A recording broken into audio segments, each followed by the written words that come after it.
ವರ್ಣಿಸಲಿಕ್ಕೆ ಆಗೋದೇ ಇಲ್ಲ. ಇಲ್ಲಿ ಯಾಕೆ ಹೇಳ್ತೀನಿ ಅಂದ್ರೆ ಬಹಳ ಅದ್ಭುತವಾಗಿರ್ತಕ್ಕಂಥ ಲೀಲೆಗಳು, ಅಡವಿಸಿದ್ದೇಶ್ವರ ಲೀಲೆಗಳು. ರಾಯಚೂರು ಜಿಲ್ಲೆಯೊಳಗೆ ಗದ್ವಾಲ್ ಅನ್ನುವಂಥ ಒಂದು ಊರು ಬರ್ತದೆ. ರಾಯಚೂರು ಜಿಲ್ಲೆಯೊಳಗ ಗದ್ವಾಲ್ ಅನ್ನುವಂಥ ಗ್ರಾಮ ಬರ್ತದೆ. ಆ ಗದ್ವಾಲ್ ಗ್ರಾಮದೊಳಗ ಇಬ್ಬರು ಅಣ್ಣ ತಮ್ಮಂದ್ರು. ಅಣ್ಣನ ಬಿಟ್ಟು ತಮ್ಮಿಲ್ಲ, ತಮ್ಮನ ಬಿಟ್ಟು ಅಣ್ಣ ಇಲ್ಲ. ರಾಮ ಲಕ್ಷ್ಮಣರಂತೆ ಅಣ್ಣ ತಮ್ಮಂದಿರು. ಆದರೆ ಭಗವಂತನ ನಿರ್ಣಯದ ಪ್ರಕಾರವಾಗಿ ಹೆತ್ತ ತಂದೆ ತಾಯಿಗಳು ತೀರಿ ಹೋಗಿರುವಂತಹ ಸಂದರ್ಭದಲ್ಲಿ ನಮ್ಮ ತಂದೆಯವರು ಅಡವಿಸಿದ್ದೇಶ್ವರನಿಗೆ ನಡೆದುಕೊಳ್ಳುತ್ತಿದ್ರು. ಅಡವಿಸಿದ್ದೇಶ್ವರನಿಗೆ ನೀನು ಹೋಗಿ ಭೇಟಿಯಾಗಿ ಬಾ ಅಂತ ತಿಳ್ಕೊಂಡು ನನಗೆ ಹೇಳಿದ್ರು. ನಾನು ಸಹಿತವಾಗಿ ಕೆಲಸದ ಒತ್ತಡದಿಂದ ಅಡವಿಸಿದ್ದೇಶ್ವರನ ದರ್ಶನವನ್ನ ಮಾಡಿಕೊಳ್ಳಲಿಕ್ಕೆ ಆಗಲಿಲ್ಲ. ಅಣ್ಣ ತಮ್ಮಂದಿರು ಹೇಗಾದರೂ ಮಾಡಿ ಅಡವಿಸಿದ್ದೇಶ್ವರನ ದರ್ಶನವನ್ನ ಮಾಡಿಕೊಂಡು ಬರಿ ಅಂತ ತಿಳ್ಕೊಂಡು ತಂದೆ ಹೇಳಿ ತೀರಿ ಹೋಗಿರುತ್ತಾನೆ. ಆದ್ರೆ ಇವರು ಅಡವಿಸಿದ್ದೇಶ್ವರನ ದರ್ಶನಕ್ಕೆ ಹೋಗ್ಬೇಕಂತ ತಿಳ್ಕೊಂಡು ಬಹಳ ಸಲ ಪ್ರಯತ್ನ ಪಡ್ತಾರ. ಆದ್ರೆ ಯಾವುದೋ ಒಂದು ಕೆಲಸದ ಕಾರಣಗಳಿಂದ ತನ್ನಿಮಿತ್ತಿನ ಅಡವಿಸಿದ್ದೇಶ್ವರನ ದರ್ಶನಕ್ಕೆ ಹೋಗುವುದೇ ಆಗೋದಿಲ್ಲ.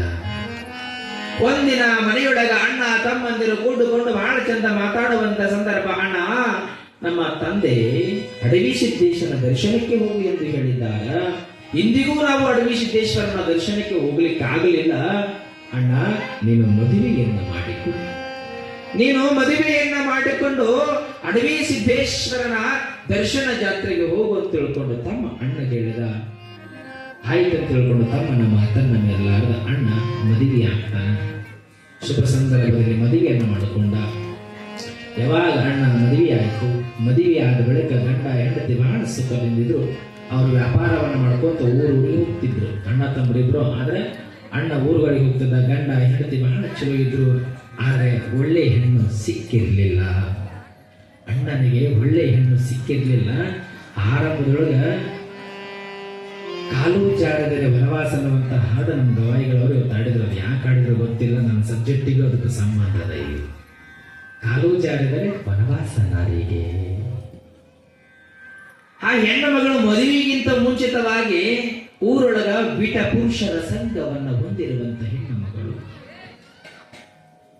ಕೆಟ್ಟ ದುಷ್ಟ ಗುಣಾದಿಗಳನ್ನು ಹೊತ್ತುಕೊಂಡಿರ್ತಕ್ಕಂಥ ಹೆಣ್ಣು ಮಗಳು. ತಮ್ಮ ಹೇಳ್ತಾನ, ಅತ್ತಿಗೆ ತಂದೆ ತಾಯಿ ಇಲ್ಲ, ನನಗೆ ಯಾರು ಇಲ್ಲ, ಅನಾಥರಂತೆ. ಆದ್ರೆ ಅಣ್ಣ ತಂದೆ ನೀನು ನನಗೆ ತಾಯಿ. ನಿಮ್ಮಿಬ್ಬರ ಸೇವೆಯನ್ನ ಮಾಡುತ್ತಾ ನಾನು ಇರ್ತೀನಿ ಅತ್ತಿಗೆ ಅಂತ ತಿಳ್ಕೊಂಡು ತಮ್ಮ ಹೇಳ್ತಾನ. ಆದ್ರೆ ಆ ಅತ್ತಿಗೆಯ ವಿಚಾರಗಳೇ ಬೇರೆ. ಚಿಟಕು ಮುಖವನ್ನ ಮಾಡಿಕೊಂಡು ಹೋಗ್ತಾಳೆ.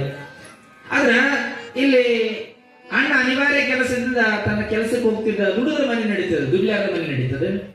ಮದುವೆ ಆದ ಬಳಿಕ ತನ್ನ ಕೆಲಸ ಅಂತ ಇರಲೇಬೇಕು, ದುಡಿಬೇಕು. ಹೆಂಡ್ರ ಮಕ್ಕಳು ಚಂದ ನೋಡ್ಕೋಬೇಕಂದ್ರೆ ದುಡಿಲಿಲ್ಲ ಸಾಧ್ಯನ. ದುಡಿಯುವುದಕ್ಕಾಗಿ ಅನಿವಾರ್ಯದಿಂದ ಕೆಲಸ ಕಾರ್ಯಗಳಿಗೆ ಹೋಗ್ತಿದ್ದ. 15 ದಿನ 20 ದಿನ ತಿಂಗಳಿಗೆ ಹೋಗ್ತಿದ್ದ. ಆದರೆ ಒಂದು ದಿನ 20 ದಿನಗಳ ಕಾಲ ಗಂಡು ಹೋಗಿರುವಂತಹ ಸಂದರ್ಭದಲ್ಲಿ ಮೊದಲೇ ಬಿಟ ಪುರುಷರ ಸಂಘವನ್ನು ಹೊಂದಿರುವಂತಹ ಹೆಣ್ಣು ಮಗಳು ತಮ್ಮ ಮನೆಯೊಳಗೆ ಉಳಿದುಕೊಂಡಾಗ ಅತ್ತಿಗೆ ಏನಾದರೂ ಸಹಾಯವನ್ನ ಮಾಡಿದ್ರಾಯ್ತು ಅಂತ ತಿಳ್ಕೊಂಡು ನಿನ್ನ ಊರಿಗೆ ಹೋಗಿದ್ದಾನೆ. ಯಾವಾಗ ಬರ್ತಾನೋ ಯಾವಾಗ ಗೊತ್ತಿಲ್ಲ. ನೀನು ಮೈದಿನ ಅನ್ನೋದಕ್ಕಿಂತ ನನ್ನ ಜೊತೆಯೊಳಗೆ ಇದ್ದು ಬಿಡು, ಸರಸ ಸಲ್ಲಾಪವನ್ನು ಆಡೋಣಂತಾಳ ಹೆಣ್ಣು. ಅತ್ತಿಗೆ, ಏನು ನಿನ್ನ ಮಾತಿನ ಮರ್ಮ? ಹೆತ್ತ ತಾಯಿ ಎಂದು ಅಣ್ಣನ ಹೆಂಡತಿ ಎಂದರೆ ಹೆತ್ತ ತಾಯಿ ಎಂದು ನಾನು ತಿಳಿದುಕೊಂಡಿರುವೆ. ಏನು ಮಾತಾಡತಕ್ಕಂಥದ್ದು ಎಚ್ಚರ ಇರಲಿ ಅಂತ ತಿಳ್ಕೊಂಡು ತಮ್ಮಂತಾನ. ಆದ್ರೆ ತಮ್ಮನ ಮಾತು ಕೇಳುವಷ್ಟು ಬುದ್ಧಿ ಹೆಣ್ಣು ಮಗಳಿಗಿಲ್ಲ. ಬಿಟ ಪುರುಷರ ಸಂಘವನ್ನು ಒತ್ತುಕೊಂಡಿರ್ತಕ್ಕಂಥ ಮೊದಲೇ ಹೆಣ್ಣು ಮಗಳು. ಯಾರೇ ಹೆಣ್ಣು ಮಕ್ಕಳಿಗೆ ದಯಮಾಡಿ ಹೇಳ್ತೇನೆ, ಗಂಡ ಹೆಂಡತಿ ಮೀಸಲು, ಹೆಂಡತಿ ಗಂಡ ಮೀಸಲು. ಗಂಡ ಹೆಂಡತಿ, ಹೆಂಡತಿ ಗಂಡ ಅಂತ ಬದುಕನ್ನ ಮಾಡಿದರೆ ಜೀವನ ಉಳಿತದೆ. ಜೀವನ ಹಾಳಾದ ಬಳಿಕ ಜೀವನ ಎಂದಿಗೂ ಉಳಿಯುವುದಿಲ್ಲ. ಈ ಮಾತಿಗೆ ಯಾವಾಗ ತಮ್ಮ ಒಪ್ಪಲಿಲ್ಲ. ಸ್ವಲ್ಪ ದಿನಗಳ ಕಾಲ ಆದ ಬಳಿಕ ಗಂಡ ಬರ್ತಾನ.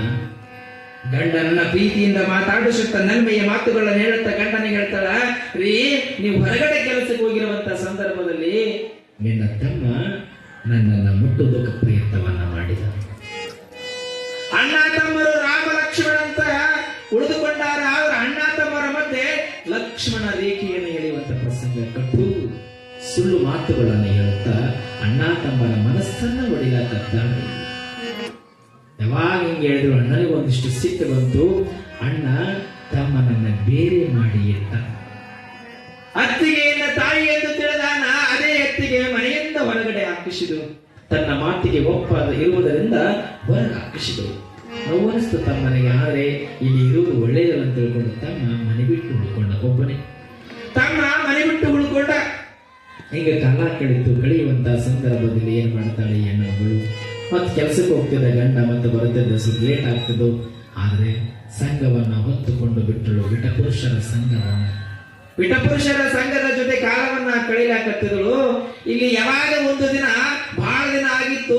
ಅಣ್ಣ ಹೊರಗಡೆ ಕೆಲಸಕ್ಕೆ ಹೋಗಿರುವಂತ ಸಂದರ್ಭದಲ್ಲಿ ಅಡವಿ ಸಿದ್ದೇಶ್ವರ ಸ್ವಪ್ನದೊಳಗೆ ಬರ್ತಾನ. ಏನು ಹಣ, ಭೂಮಿಗಾಗಿ, ಅಂತಸ್ತಿಗಾಗಿ, ಕಾಯಕಕ್ಕ ನೀನು ಹಣದ ಹಿಂದೆ ಬಿದ್ದಿರುವೆ. ಹಣ, ಸಂಪತ್ತು, ಅಧಿಕಾರ ಯಾವುದು ನಿನ್ನೆಯಿಂದ ಬರುವುದಿಲ್ಲ.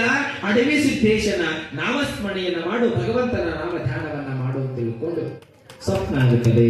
ಅಡವಿ ಸಿದ್ದೇಶ್ವರಿಗೆ ಹೇಳಿದ. ಯಾವಾಗ ಅಡವಿ ಸಿದ್ದೇಶ್ವರ ಸ್ವಪ್ನಗಳು ಬಂದ ಎಚ್ಚರ ಆಯಿತು. ತಂದೆ ತಾಯಿಗಳು ಹೇಳಿದ ಮಾತು. ಅಡವಿ ಸಿದ್ದೇಶ್ವರನಿಗೆ ನಡೆದುಕೊಳ್ತಿದ್ರು. ನನ್ನ ತಂದೆ ಹೇಳಿದ ಅಡವಿ ಸಿದ್ದೇಶ್ವರನ ದರ್ಶನವನ್ನ ಮಾಡಿಕೊಂಡು ಬಾ ಅಂತ ತಿಳ್ಕೊಂಡು ಮದುವೆಯಾದರೂ ಸಹಿತವಾಗಿ ನಾನು ಅಡವಿ ಸಿದ್ದೇಶ್ವರನ ದರ್ಶನಕ್ಕೆ ಹೋಗಿಲ್ಲ ಅಂತ ತಿಳ್ಕೊಂಡು ಕೆಲಸವನ್ನ ಬಿಟ್ಟು ಮನೆಗೆ ಬರ್ತಾನೆ ಗಂಡ. ಮನೆಗೆ ಬಂದ ವಿಟಪುರುಷನನ್ನು ಅವತ್ತು ಕರೆಸಿಕೊಳ್ಳುವಂತ ಪ್ರಸಂಗ ಇಲ್ಲಿ ಬೇಗ ಬಂದ. ಯಾವುದೂ ಸಮಯಗಳು ಹತ್ತಲಿಲ್ಲ, ದೂರ ಆಯಿತು. ಮನೆಗೆ ಬಂದ ತಕ್ಷಣ ಮನೆಯೊಳಗೆ ಮತ್ತೆ ಚಂದ ಗಂಡನ ಜೊತೆ ಮಾತಾಡಿದ್ರು. ಪತಿವ್ರತ ಅನ್ನುವಂಥ ಧರ್ಮದಿಂದ. ಪತಿವ್ರತ ಅನ್ನುವಂದ್ರೆ ಹೆಂಗಿತ್ತಂದ್ರೆ ಒಂದು ಪುರಾಣಗಳು ಹಿಂಗ ಪುರಾಣ ನಡೆದಿದ್ದ ಸಂದರ್ಭದೊಳಗ ಶಾಸ್ತ್ರಿಗಳು ಹೇಳಿದ್ರು. ಬಹಳ ಚಲೋ ಪುರಾಣಗಳು ಹೇಳಿದ್ರು. ಹೆಂಗೆ ಹೇಳಿದ್ರು ಅಂದ್ರೆ ಪುರಾಣ ನಡೆದಿರುವಂತ ಸಂದರ್ಭದೊಳಗೆ ಯಾರು ಪತಿವ್ರತಿಯರು ಆಗ್ಬೇಕಂತ ಅನ್ಕೊಂಡಿರಿ, ಗಂಡಗೆ ಬೆಳಗ್ಗೆ ಎದ್ದ ತಕ್ಷಣ ಕಪಾಳಕ್ಕೆ ಬಿಡಿಬೇಕು. ಅವ್ರು ಪತಿವ್ರತಿಯರು. ಗಂಡಗೆ ಬಿಡೋದ್ರೆ ಕಪಾಳಕ್ಕೆ ನೆನ್ಪು ಹೊಡಿಬೇಕು ಬೆಳಗ್ಗೆ. ಅವ್ರು ನಿಜವಾದ ಪತಿವ್ರತಿಯರು ಅಂತ ತಿಳ್ಕೊಂಡು ಶಾಸ್ತ್ರಿಗಳು ಪುರಾಣದಲ್ಲಿ ಹೇಳಿದ್ರು. ಮತ್ತೆ ಹೆಣ್ಮಗಳು ಪುರಾಣ ಕೇಳಲ್ಲ. ಹೆಣ್ಮಗಳು ಪುರಾಣ ಕೇಳಕ್ಕೆ ಏನ್ ಮಾಡಿದ್ರು? ಮತ್ತೆ ಪುರಾಣ ಕೇಳಿದ್ರು. ಗಂಡ ಪಾಪ ಚಲೋ ಮಕ್ಕೊಂಡಿತ್ತು. ಹೆಂಡತಿ ಮೇಲೆ ಬಹಳ ಪ್ರೇಮ ಇತ್ತು. ಬಂಗಾರ ಬಹಳ ಹೆಂಡತಿ ಜೀವ ಮಾಡ್ತಿದ್ದ. ಬೆಳಗ್ಗೆ ಕರಿತೀರಿ ಹೆಂಡತಿ 5 ಗಂಟೆಗೆ ಎದ್ದು ಹೇಳ್ತಿದ್ರು. ನೆಂತು ಬಿಟ್ಟರೆ ಕಪಾಳ ಯಾಪ ಅಂದ್ರೆ ಹೆಣ್ಮಗಳು ಸತ್ಯ. ಮೊದಲೇ ತೆಳಗಿದ್ದ ಹೊಡೆದ. ಆದ್ರೆ ಯಾಕೆ ಹೊಡೆದ್ರು ಅಂತ ಕೇಳಿಲ್ಲ ಹೆಣ್ಮಗಳು. ಹೆಂಡತಿನ ಕೇಳಿದ ಗಂಡ. ಯಾಕಂದ್ರೆ ಹೆಂಡತಿ ಪ್ರೀತಿ ಮಾಡ್ತಾನೆ. ಹೊಡೆದ್ರೆ ನನ್ನ ಹೆಂಡತಿ ಹೊಡೆದಾಳೆ, ಯಾರು ಹೊಡೆದಾರೆ ಹೇಳಂದ. ಭಾಳ ಚಲೋ ಮನುಷ್ಯದ್ದ.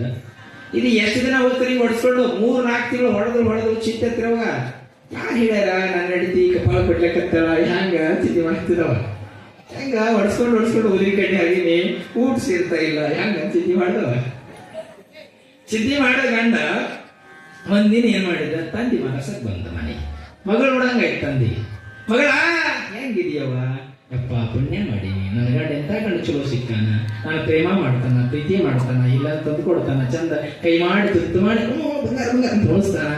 ಚಲೋ ಮಾಡೀನಿ ಗಂಡನ ಪಡೋದು ಅಂದ್ರೆ ಅಂದಳು. ಮತ್ತೆ ಮಾವನವರು ಇವತ್ತು ಮುಂದಿನ ಮನೆಯೊಳಗೆ ಇರ್ಬೇಕು ನೀವು ಅಂದ. ಯಾರು? ಅಳಿಯ ಮಾತು ಇರ್ಲಾರು ಮಾವ ಮನೆಯವರು ಉಳಿದ. ಇವ್ರು ಬೆಳಗಾರ ಗಂಡ ಹೆಂಡತಿ ಮಾಡ್ಕೊಂಡ್ರು. ಇವೇನ್ ಮಾಡೋದು? ಗಂಡ ಹುಷಾರಾಗಿರ್ತೇವೆ. ಬೆಳಗ್ಗೆ ಹೆಂಗಿದ್ರೆ ಹೆಂಡತಿ 5ಕ್ಕೆ ಎದ್ದು ಹೇಳ್ತಾಳ. ಸ್ವಲ್ಪ ವಾಸ್ತು ಚೇಂಜ್ ಮಾಡೋ ಬಂದೇವು. ಗಂಡ ಏನ್ ಮಾಡಿದ? ಇಲ್ಲಿ ಹೆಂಡತಿ ಬಂದು ಮಕ್ಕೊಂಡಿದ್ದಾರ, ಹೊರಗೆ ಬಂದು ಮಕ್ಕೊಂಡ್ಬಿಟ್ಟಿವ. ಮಾಮೂಲಿ ಚಳಿ ಆಗ್ತದ, ಅಲ್ಲಿ ಮಗಳಿದಾರ, ಅಲ್ಲಿ ಅಂತಿ ಮಕ್ಕೊಂಡ್ಬಿಟ್ಟು ಬರೀ ಅಂತೇಳಿ ಮಗಳು ಬರೋದು ಸ್ವಲ್ಪ ಹಾಸ್ಕೊಟ್ಟು ಮಲಿಸ್ಬಿಟ್ಟ. ಯಾವ್ದಲ್ರಿ ಮಗಳು ಎಷ್ಟು ಚಲೋ ಮಲ್ಕೊಂಡಿವ. ಬಂಗಾರ ಎಂತ ದಡಲ್ಲ ಬಿಟ್ಟು ಯಾವ ಅಂದ ಗೊತ್ತಾಗ್ತದೆ. ಅಳಿ ಏನ್ ಮಾಡಿದ? ಮತ್ತೆ ಹೊರಗದ. ಮಾನವರು ಏನಾಯ್ತು ಸೌಂಡ್ ಬಂತಲ್ಲ. ಇಲ್ಲಪ್ಪ ಯಾಕೆ ಏನೋ ಬಡದಂಗೆ ಆತಂಗ ತೋರಿಸ್ಕೊಂಡೆ. ಯಪ್ಪಾಳ ಮಾನವರ ಅದು ಜಾಗ ಸರಿ ಇಲ್ಲ, ಇಲ್ಲಿ ಹೊರಗೆ ಮುಕ್ಕೊಂತಿರ್ಬೇಡಿ ಅಂತ ತಿಳ್ಕೊಂಡು ತಾನೇ ಮಲಗಿದ್ದಾನೆ. ಹೋದ್ರು ಮತ್ತೆ ಅಲ್ಲಿ ಚಂದ ಗಾದಿ ಹಾಸ್ಕೊಟ್ಟ ಮಾವು. ಚಂದ ಮನಸ್ಸು ಮಾನವರ ಚೆಂದ ಆಗ್ತದೆ. ಓದಿಸಿದ್ದಾರೆ ಮಾನವರಿಗೆ. ಓದಿಸಿದ ಓದ್ಕೊಂಡ್ರು ಮಾನವರು ಮಕ್ಕೊಂಡ್ರು.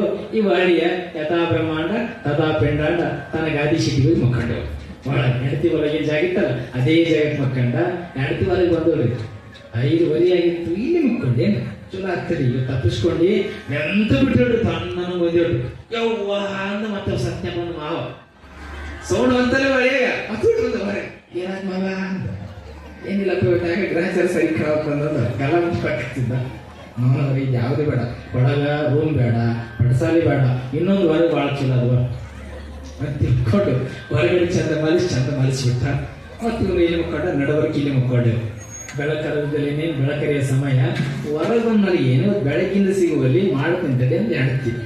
ಏನು ವರ್ಷ ಮಕ್ಕಳಿಂದ ದಪ್ಪದಂದು ಚಲೋದಲ್ಲಿ ದಪ್ಪ ಕಟ್ಟಿ ತೋತಾಡ್ರಿ ನಂತ ತಡಲ್ಲದ್ದು ಬಿಟ್ಟಿರಿ ಮತ್ತೆ ಸತ್ಯಪ್ಪ ಅಂತ ತಿಳ್ಕೊಂಡು ಎತ್ತ ಇದೇನು ಮನೆಗಿದ್ರೆ ನಾನು ಉಳಿದಿರಂತ ಈಗ ಸತ್ಯ ಅಂತ ತಿಳ್ಕೊಂಡು ಮಾನವರು ಇನ್ನೊಂದು 2 ದಿನ ಇರಂತ ನಡೆಯೋ ಯಪ್ಪ ನಿನ್ನ ಮನೆ ಇರೋದೇ ಬೇಡ 7 ಎಕರೆ ಊಟ ಬಿಟ್ಟು ಹಾಗೆ ಹೊಡೋಣ ಹಂಗೆ ಹಿಂಗ ಹೊಡೆದ್ರ ಪ್ರತಿರಲ್ಲ. ಗಂಡನ ಮಾತುಗಳನ್ನ ನೇಮಗಳನ್ನ ಪರಿಪಾಲನೆಯನ್ನ ಯಾವ ಹೆಣ್ಣ ಮಗಳು ಮಾಡುತ್ತಾ ಗಂಡನ ಮಾತುಗಳನ್ನ ಯಾವ ಹೆಣ್ಮಗಳು ಕೇಳ್ತಾಳ, ಮನೆಯೊಳಗೆ ಒಂದಿಷ್ಟು ಊಟಕ್ಕೆ ತೊಂದರೆ ಇದ್ರು ಸಹಿತವಾಗಿ ಯಾವ ಹೆಣ್ಣು ಮನೆಯೊಳಗೆ ಹೊಂದ್ಕೊಂಡು ಹೋಗ್ತಾಳ, ಮನೆತನದ ಹಿರಿಮೆಯನ್ನ ಗರಿಮೆಯನ್ನ ಯಾವ ಹೆಣ್ಣು ಹೆಚ್ಚಿಸ್ತಾಳ ಆ ಹೆಣ್ಣು ಮಗಳು ನಿಜವಾಗಲೂ ಪತಿರಥ ಧರ್ಮವನ್ನು ಆಚರಣೆ ಮಾಡಿದಂಗೆ ಆಗ್ತಾರೆ. ಗಂಡನನ್ನ ಹೊರತು ಅನ್ಯ ಪರಪುರುಷನನ್ನು ಎಂದಿಗೂ ನೋಡಬಾರದು. ಆದ್ರೆ ಈ ಹೆಣ್ಣು ಮಗಳು ಮೊದಲೇ ಊರೊಳಗೆ ಪೀಠ ಪುರುಷರ ಸಂಘವನ್ನ ಪತ್ತುಕೊಂಡಿರ್ತಕ್ಕಂಥ ಹೆಣ್ಣು ಮಗಳು ಯಾವಾಗ ಗಂಡ ಮನೆಗೆ ಬಂದ ಸಂತೈಸಿದ ಪ್ರೀತಿಯಿಂದ ಮಾತಾಡಿಸಿದಳು. ಅಡವಿ ಸಿದ್ದೇಶ್ವರನ ದರ್ಶನಕ್ಕೆ ಹೋಗೋಣ ಅಂಕಲಿಗೆ ಎಚ್ಚತ್ರಕ್ಕೆ ಅಂತ ಹೇಳಿದಾಗ ಮೊದಲೇ ಚಂಚಲ ಮನಸ್ಸು, ಹೆಣ್ಣಿನ ಮನಸ್ಸು. ಬೆಳಕರಿದೊಳಗ ಎಲ್ಲಾ ಸ್ವಲ್ಪ ಸಿದ್ಧತೆಯನ್ನು ಅಡಿಗೆ ಮಾಡ್ಕೋ ದರ್ಶನಕ್ಕೆ ಹೋಗೋಣ ಅಂತ ತಿಳ್ಕೊಂಡು ಹೆಂಡತಿಗೆ ಹೇಳಿದ. ಎಲ್ಲಾ ಅಡಿಗೆ ಸಿದ್ಧತೆ ಮಾಡಿದೋಳ್ತಾರೆ ಮಲಗಿಕೊಂಡು ಕೆಟ್ಟ ಮನಸ್ಸು ಮೊದಲೇ. ಒಳ್ಳೆಯ ಮನಸ್ಸು ಆ ಹೆಣ್ಣಿನಲ್ಲಿ ತುಂಬಿಕೊಂಡಿಲ್ಲ. ಗಂಡ ಬಾಜು ಮಲಗಿರುವಂತಹ ಸಂದರ್ಭದಲ್ಲಿ ವಿಟ ಪುರುಷನನ್ನ ನೆನೆಸ್ತಾ ಇದ್ದಾಳೆ. ಬೆಳಕರಿದ್ದ ವಿಟ ಪುರುಷನ ನೆನೆಸುತ್ತಾ ಇರುವಂತಹ ಸಂದರ್ಭದಲ್ಲಿ ಬೆಳಗಾಯಿತು. ಇನ್ನೇನು ಅಡವಿ ಸಿದ್ದೇಶ್ವರ ದರ್ಶನಕ್ಕೆ ಹೋಗೋಣ ಹೇಳು ಕಾಂತೆ ಅಂತ ತಿಳ್ಕೊಂಡು ಗಂಡ ಹೆಂಡತಿಗೆ ಹೇಳಿದ. ಹೆಂಡತಿ ಅಂತಾಳ, ನನಗೆ ಯಾಕೋ ಮೈಯೊಳಗ ಹುಷಾರಿಲ್ಲ. ಕಾಮ ಅಂತಕ್ಕಂಥದ್ದು ಬಹಳ ಕೆಟ್ಟ, ಅದು ಇದ್ದಂಗೆ ಇರಬೇಕು. ಮನುಷ್ಯರೊಳಗೆ ಜೀವನ ಅಂತ ಕರೀತಾರೆ. ಅದಕ್ಕ ಯಾವಾಗ ಇದರಿಂದ ಬಳಲಿದ್ದು ಬೆಳಕರಿ ತನಕ ನನ್ನಿಂದ ಎದ್ದೇಳಲಿಕ್ಕೆ ಆಗುತ್ತಿಲ್ಲ, ನನಗೆ ದೇವಸ್ಥಾನಕ್ಕೆ ಬರ್ಲಿಕ್ಕೆ ಆಗುತ್ತಿಲ್ಲ, ನಿಮ್ಗೆ ಯಾರಾದ್ರೂ ಅನುಕೂಲ ಇದ್ರ ನಿಮ್ಮ ಜೊತೆಯೊಳಗೆ ಕರೆದುಕೊಂಡು ಹೋಗ್ರಿ ಅಂತ ತಿಳ್ಕೊಂಡು ಗಂಡನಿಗೆ ಹೇಳ್ತಾಳೆ. ಆಗ ಆ ಗಂಡ ಏನು ಮಾಡುತ್ತಾನೆ ಅಂತಂದ್ರೆ ಹೋಗೋದಕ್ಕೆ ಪ್ರಯತ್ನವನ್ನು ಪಟ್ಟ. ಅಡವಿ ಸಿದ್ದೇಶ್ವರನ ದರ್ಶನಕ್ಕೆ ಹೋಗುವಂತ ಸಂದರ್ಭದಲ್ಲಿ ಹೊರ ಬಾಗಿಲಿನ ಮನೆಯ ಮುಂದೆ ನಿಂತುಕೊಂಡು ಒಂದು ಮಾತು ಹೇಳ್ತಾನ ಮನುಷ್ಯ. ಏನಂತ? ಅಡವಿ ಸಿದ್ದೇಶ, ನನ್ನ ಮನೆಯ ಮಾನ ಮರ್ಯಾದೆಯನ್ನ ಉಳಿಸು ಹೋದಂತೆ ಅಂತ ತಿಳ್ಕೊಂಡು ಪ್ರಾರ್ಥನೆಯನ್ನ ಮಾಡಿಕೊಂಡು ಮನೆ ಮುಂದೆ ದಾಟಿ ಹೋಗಿರ್ತಾನೆ. ನೋಡ್ರಿ, ದೇವರ ನಾಮಸ್ಮರಣೆಯನ್ನು ಮಾಡಿದ್ರೆ ಅಂಥ ಕಠಿಣ ಪ್ರಸಂಗಗಳು ಬಂದರೂ ಸಹಿತವಾಗಿ ಭಗವಂತ ನಮ್ಮನ್ನ ಕಾಪಾಡ್ತಾನೆ. ಸಿದ್ದೇಶ್ವರನೇ, ನಿನ್ನ ದರ್ಶನಕ್ಕಾಗಿ ನಾನು ಬರ್ಲಾಕತ್ತೇನೆ. ನನ್ನ ಮನೆಯ ಮಾನ ಮರ್ಯಾದೆಯ ಗೌರವಕ್ಕೆ ಎಂದು ಧಕ್ಕೆಯನ್ನು ಬರದ ಹಾಗೆ ನನ್ನ ಮನೆತನವನ್ನ ಕಾಪಾಡು ತಿಳ್ಕೊಂಡು ಹೊರಗೆ ನಿಂತುಕೊಂಡು ಅಂಕಲಿಗೆ ಅಡವಿ ಸಿದ್ದೇಶ್ವರನಿಗೆ ಕೈ ಮುಗಿದು ಅಂಕಲಿಗೆಯ ಅಡವಿ ಸಿದ್ದೇಶ್ವರನ ದರ್ಶನಕ್ಕೆ ಹೋದ ಅಡವಿ ಸಿದ್ದೇಶ್ವರನ ಮಠ ಮುಟ್ಟಿದ. ದರ್ಶನ ಮಾಡೋದಂತಾನ ಒಂದಿಷ್ಟು ದಿನಗಳ ಕಾಲ ಇರುತ್ತಾನ. ಯಾವಾಗ ಗಂಡ ಹೋದ ತಕ್ಷಣದೊಳಗ ಬಿಟ ಪುರುಷನ ಬಯಕೆ. ಎಷ್ಟು ಚಂಚಲ ಮನಸ್ಸಿರಬೇಕಲ್ಲ ಹೆಣ್ಣುಮಗಳ ಮನಸ್ಸು. ಗಂಡನೇ ಪರದೈವ ಅಂತ ತಿಳ್ಕೊಂಡು ಹೆಣ್ಣುಮಗಳಾಗಿರ್ತಕ್ಕಂಥವಳು ಬದುಕಬೇಕು. ಗಂಡನೇ ಪರದೈವ ಅನ್ನಲಿಲ್ಲ. ಕೆಟ್ಟ ದುಷ್ಟ ವಿಚಾರಗಳು ಹೆಣ್ಣು ಮಗಳ ಮನಸ್ಸಿಗೆ ಉಳಿದದೆ. ಹೋಗಿರುವಂತಹ ಸಂದರ್ಭದಲ್ಲಿ ಇಲ್ಲಿ ಇನ್ನೇನು ಮನೆಯೊಳಗೆ ಬಿಟ ಪುರುಷನಿಗಾಗಿ ಅಡಿಗೆಯನ್ನ ಮಾಡಿ ಸೇರಬೇಕು ಅನ್ನೋದ್ರೊಳಗ ತಮ್ಮ ಬಂದು ಬಾಗಿಲು ತಟ್ಟಿದಾಗ ಯಾರು ಬಂದ್ರು ಅಂತ ತಿಳ್ಕೊಂಡು ಮನೆ ಬಾಗಿಲು ತೆಗಿತಾಳ. ತಮ್ಮ ಬಂದ ತಿಳ್ಕೊಂಡು ಆಕೆ ಏನ್ ಮಾಡ್ತಾಳ, ಬಿಟ ಪುರುಷನನ್ನ ಮಂಚದ ಕೆಳಗೆ ಉಳಿದುಕೋನಿ ಅಂತ ತಿಳ್ಕೊಂಡು ಹೇಳ್ತಾಳ. ಮಂಚದ ಕೆಳಗೆ ಉಳ್ಕೊಂಡ. ಅವಾಗ ಇಷ್ಟೊತ್ತಿನೊಳಗೆ ಬರ್ಲಾಕತ್ತಿಯಲ್ಲ ಪೂಜೆ ನನಗ ಬೆಳಗ್ಗೆ ಬರುವಂತ ನಡಿ ಅಂತ ಹೇಳ್ತಾಳ. ಆದ್ರೆ ಕೇಳಿಲ್ಲ ತಮ್ಮ ನಿನ್ ಜೊತೆಯೊಳಗೆ ಏನು ಮಾತಂತ ತಿಳ್ಕೊಂಡು ಹಿಂಗ ಸರಿಸಿ ಒಳಗೆ ನಡೆದು ಬಿಡ್ತಾನೆ. ಒಳಗೆ ಹೋಗ್ಬಿಟ್ಟ. ಇಲ್ಲಿ ಬಿಟ ಪುರುಷ ಕೈಯೊಳಗೆ ಸಿಕ್ಕ. ಯಾವಾಗ ಕೈಯೊಳಗೆ ಸಿಕ್ಕ, ನೀನೇನೋ ನಮ್ಮ ಮನೆಯೊಳಗೆ ಕಾಲಿಟ್ಟಿದ್ದೆ ಅಂತ ತಿಳ್ಕೊಂಡು ಅವನಿಗೆ ಬಡಿತನ ಚೀರಾಟವನ್ನ ಮಾಡ್ತಾನ. ಆ ಮನುಷ್ಯ ಓಡಿ ಹೋಗ್ಬಿಟ್ಟ. ಜೀವ ಹೊಡೆದ್ರೆ ಸಾಕು ಎಂದು ತಿಳ್ಕೊಂಡು ವಿಟಪುರುಷ ಹೋಗ್ಬಿಟ್ಟ. ಹೋದಾಗ ಅತ್ತಿಗೆ ಏನನ್ನು ಮಾತಾಡ್ತಾನೆ, ಅತ್ತಿಗೆ ತಾಯಿಯ ಸಮಾನ, ನಾನು ನಿನಗೆ ಬುದ್ಧಿವಾದವನ್ನ ಹೇಳುವಂತ ಶಕ್ತಿ ನನ್ನ ಬಳಿ ಇಲ್ಲ, ಆದರೆ ನೀನು ಮಾಡುವುದು ತಪ್ಪು, ಅಣ್ಣನಿಗೆ ಮೋಸ ಮಾಡ್ಲಕತ್ತಿ, ಅರಿಬಿಟ್ಟುಕೊಂಡು ಬದುಕನ್ನ ಮಾಡು, ಇದು ನಿನ್ನ ನಿಜವಾದ ಬದುಕಲ್ಲ, ನಿಜವಾದ ಬದುಕನ್ನ ಕಟ್ಟಿಕೋತಿಗೆ ಇದು ಚೆನ್ನಾಗಿರೋದಿಲ್ಲ ಅಂತ ತಿಳ್ಕೊಂಡು ಹೇಳಿದ. ಅತ್ತಿಗೆಗೆ ಮುಂದೆ ಮಾತಾಡಲಾರ ಮತ್ತು ಹೊರ ನಡೆದ. ಮತ್ತೊಂದೆರಡು ಮೂರು ದಿನಗಳಾಗಿತ್ತು. ಆಗಿರುವಂತಹ ಸಂದರ್ಭದಲ್ಲಿ ಮತ್ತೆ ರಾತ್ರಿನೇ ಬಂದಿರ್ತದ. ಹೆಂಗಾರ ಮಾಡಿ ವಿಟಪುರುಷನ ಸಂಘವನ್ನ ಮಾಡಬೇಕನ್ನುವಂತ ಬಯಕೆ ಆಸೆ ಹೆಚ್ಚಾಗ್ಯದ. ಆತನನ್ನ ಮನೆಗೆ ಬರುವುದಕ್ಕೆ ವಿಚಾರ ಕರ್ಸ್ಕೊತಾರ. ಹೇಳಿ ಕಳಿಸಿದಳು. ಮನೆಗೆ ಬಂದ ವಿಟಪುರುಷ. ಅವನಿಗೆ ಬಹಳ ಭಯ ಆಗಿತ್ತು, ಹಿಂದಲವಾಗಿತ್ತು. ಹಿಂದಲವಾಗಿನಿಂದ ಮನೆಯೊಳಗೆ ಬಂದ, ಕರ್ಕೊಂಡು. ಹೆಣ್ಣಿನ ನಡಿಗೆಯನ್ನ ಎಂದೂ ಯಾರು ನೋಡ್ಲಿಕ್ಕೆ ಆಗೋದಿಲ್ಲ. ಕರ್ಕೊಂಡು ಮನೆಯೊಳಗ ಮತ್ತೆ ಸೇರ್ಬೇಕನ್ನೋದ್ರೊಳಗ ತಮ್ಮ ಮನೆ ಬಾಗಿಲಿಗೆ ತಟ್ಟಿದಾಗ ಹೊರಗೆ ಬಂದು ನೋಡ್ತಾಳ. ತಮ್ಮ ಮನದು ಗೊತ್ತಾಯ್ತು. ಗೊತ್ತಾಗೋದಿಲ್ಲ ನಿನಗ. ಮಧ್ಯರಾತ್ರಿ ಒಳಗ ಮನೆಗೆ ಬಂದು ಬಾಗಿಲನ್ನ ತಟ್ಟತಿಯಲ್ಲ, ಗೊತ್ತಾಗ್ತದೆ ಇಲ್ಲ ಅಂತ ತಿಳ್ಕೊಂಡು ಅತ್ತೆಗೆ ಒಂದು ಹಳೆ ಟ್ರೆಜಿರಿ ಹಿಂದಕ್ಕೆ ಬರ್ತಿತ್ತಲ್ಲ, ಆ ಟ್ರೆಜಿರಿ ಒಳಗ ಒಂದಿಷ್ಟು ಏನೋ ನನ್ನ ಸಾಮಾನುಗಳಿದಾವ, ನಾನು ತೆಗೆದುಕೊಂಡು ಹೋಗ್ತೀನಿ ಅಂತ ತಿಳ್ಕೊಂಡು ಮಾತು ಹೇಳ. ಇಷ್ಟೊತ್ತಿನೊಳಗೆ ಅಂತ ತಿಳ್ಕೊಂಡು ಹೇಳಿದ. ಅದಾ ಟ್ರೆಜಿರಿ ಒಳಗ ಒಂದು ಹಳೆ ಪೆಟ್ಟಿಗೆ ಬರ್ತಿತ್ತಲ್ಲ, ಅವಾಗ ದೊಡ್ಡ ಪೆಟ್ಟಿಗೆ ಅದು. ಆ ಪೆಟ್ಟಿಗೆ ಒಳಗೆ ವಿಟಪುರುಷನನ್ನ ಕುಂದಿರಿಸಿ ಬಂದಾಳು. ಅದಾ ಪೆಟ್ಟಿಗೆ ಒಳಗೆ ಒಂದೊಂದಿಷ್ಟು ಸಾಮಗ್ರಿಗಳಿರ್ತಾವೆ. ಓಡಿ ಹೋದ. ಒಳಗ ಬಿಡ್ಲಿಲ್ಲ. ಮೊದಲಿಗೆ ಅತ್ತಿಗೆ ಸರಿಸಿದ, ಒಳಗೋದ. ತನ್ನ ಏನು ಪೆಟ್ಟಿಗೆ ಇತ್ತಲ್ಲ ಆ ಪೆಟ್ಟಿಗೆ ತೆಗೆದು ನೋಡಿದ. ಮತ್ತೆ ವಿಟಪುರುಷ ಸಿಕ್ಕ. ಯಾವಾಗ ವಿಟಪುರುಷ ಸಿಕ್ಕಾಗ ಮತ್ತೆ ಬಂದು ಏನಂತ ತಿಳ್ಕೊಂಡು ಮಲ್ಲೆ ಬಾಜು ಒಂದು ಒಣಕಿತ್ತು. ಬಾಜು ತಗೊಂಡು ನಿಂತ ಹೊಡೆದ. ಕಾಲು ಮುರಿತು. ಯಾರಿಗೆ? ಪರಪುರುಷನ. ಯಾವಾಗ ಕಾಲು ಮುರಿತ ಚೀರಾಡ್ಕೊಂತ ಹೋಗ್ತಾನ, ಜೀವ ಹೊಡಿತ ತಿಳ್ಕೊಂಡು ಹೋದ ತಪ್ಪಿಸ್ಕೊಂಡು ಹೋದ. ಕಾಲು ಮುರಿತು. ಯಾವಾಗ ಕಾಲು ಮುರಿದ ಮತ್ತೆ ಅತ್ತಿಗೆ ಹೇಳ್ತಾನೆ, ಅತ್ತಿಗೆ ಇದು ಒಳ್ಳೆಯದಲ್ಲ, ಅಣ್ಣನಿಗೆ ದಯಮಾಡಿ ಮೋಸವನ್ನ ಮಾಡಬೇಡ, ನಿನ್ನ ಜೀವನ ಇದು ಅಲ್ಲ, ನೀನು ಗಂಡನಿಗಾಗಿ ಬದುಕನ್ನ ಕಟ್ಟಿಕೋ ಅಂತ ತಿಳ್ಕೊಂಡು ಬೋಧನೆಯ ಮಾತುಗಳನ್ನು ಹೇಳಿದ. ಯಾವಾಗ ಹಿಂಗೆ ಹೇಳಿ ತಮ್ಮ ಹೋಗ್ಬಿಟ್ಟ.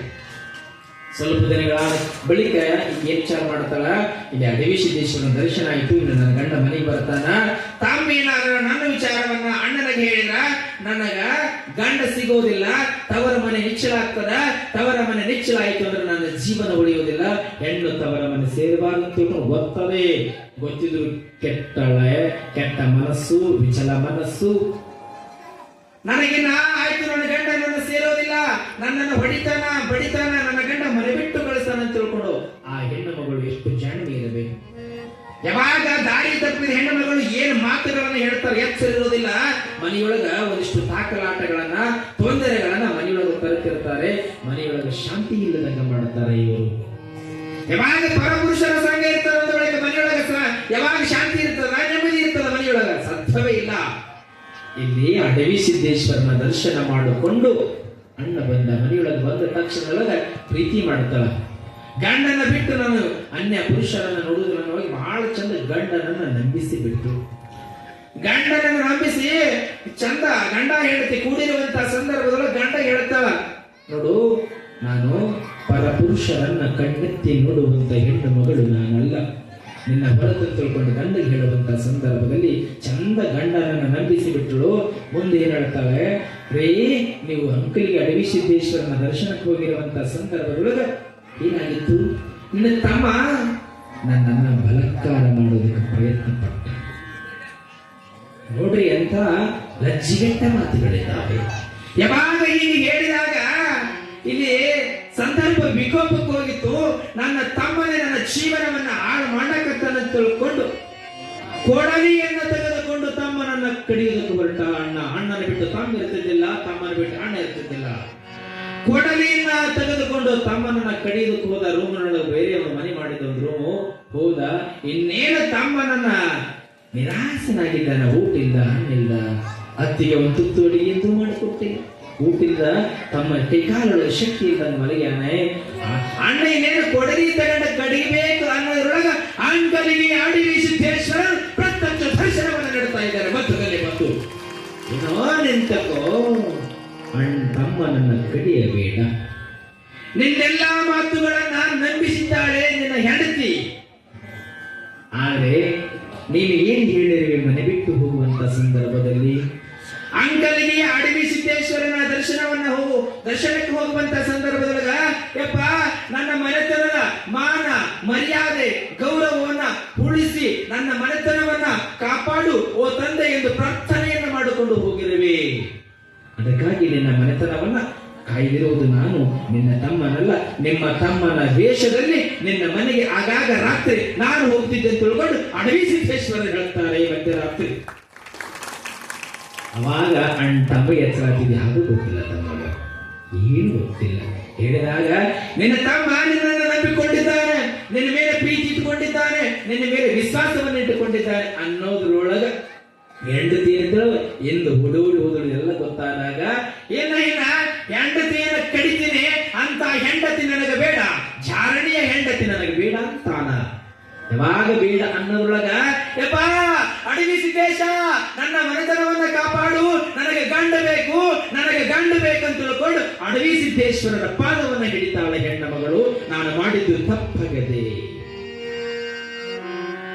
ಅಡವಿ ಸಿದ್ದೇಶ್ವರ, ನಾನು ಮಾಡಿದ್ದು ತಪ್ಪಾಗದೆ, ಮೋಸ ಮಾಡಿದ್ದೇನೆ ಗಂಡನಿಗೆ. ಇನ್ನು ಮುಂದೆ ನಾನು ಗಂಡನಿಗೆ ಮೋಸ ಮಾಡೋದಿಲ್ಲ, ಗಂಡ ಹೇಳಿದಂಗೆ ಕೇಳ್ತೀನಿ, ಗಂಡನ ಪ್ರೀತಿಯೊಳಗೆ ಉಳಿದುಕೊಳ್ತೀನಿ. ನಾನು ಬಹಳ ತಪ್ಪು ಮಾಡಿರುವೆ, ನೀನು ಕಾಪಾಡು ಅಂತ ತಿಳ್ಕೊಂಡು ಪ್ರಾರ್ಥನೆಯಿಂದ ಬೇಡಿದಾಗ ಮತ್ತ ಅಡವಿ ಸಿದ್ದೇಶ್ವರ ಹೇಳ್ತಾರೆ, ನೋಡು ತಪ್ಪಿನ ಅರಿವಾಗಿದೆ ಹೆಣ್ಣು ಮಗಳಿಗೆ ತಪ್ಪಿನ ಅರಿವಾಗ್ಯದ, ತಪ್ಪಿನ ತಿಳುವಳಿಕೆ ಬಂದದ. ಇನ್ನು ಮುಂದ ಹೆಂಡತಿ ನೀಚ ಕೆಲಸಕ್ಕೆ ಇಳಿಯುವುದಿಲ್ಲ, ಪರಪುರುಷರ ಸಂಖ್ಯೆಗಳನ್ನ ಮಾಡೋದಿಲ್ಲ, ಚಂದ ಬಾಳ್ತೀರಿ ತಿಳ್ಕೊಂಡು ಮತ್ತ ಗಂಡ ಹೆಂಡತಿಯನ್ನ ಸೇರಿಸಿ ಇಬ್ಬರನ್ನ ಒಂದು ಮಾಡಿದಾತ ಅಡವಿ ಸಿದ್ದೇಶ್ವರರು. ಯಾಕಂದ್ರೆ ಗಂಡ ಹೆಂಡರ ಪ್ರೀತಿಯಿಂದ ಇರಬೇಕು. ಗಂಡ ಹೆಂಡರ ಚಂದ ಇದ್ರೆ ಮಾತ್ರ ಚಂದ. ಗಂಡ ಹೆಂಡರನ್ನ ಅಗಲಿಸುವಂತ ಕೆಲಸವನ್ನ ಯಾರು ಎಂದಿಗೂ ಮಾಡಬಾರದು. ಏನೇ ಇರಲಿ, ಎಂಥದ್ದೇ ಬರಲಿ, ನೀತಿವಂತ ಮಾತುಗಳನ್ನು ಹೇಳ್ತಾ ಗುಣವಂತಿಯಾಗಿ ಬಾಳು ನನ್ನವ ಅಂತ ತಿಳ್ಕೊಂಡು ಜೋಡಿಸ್ಬೇಕಂತೆ.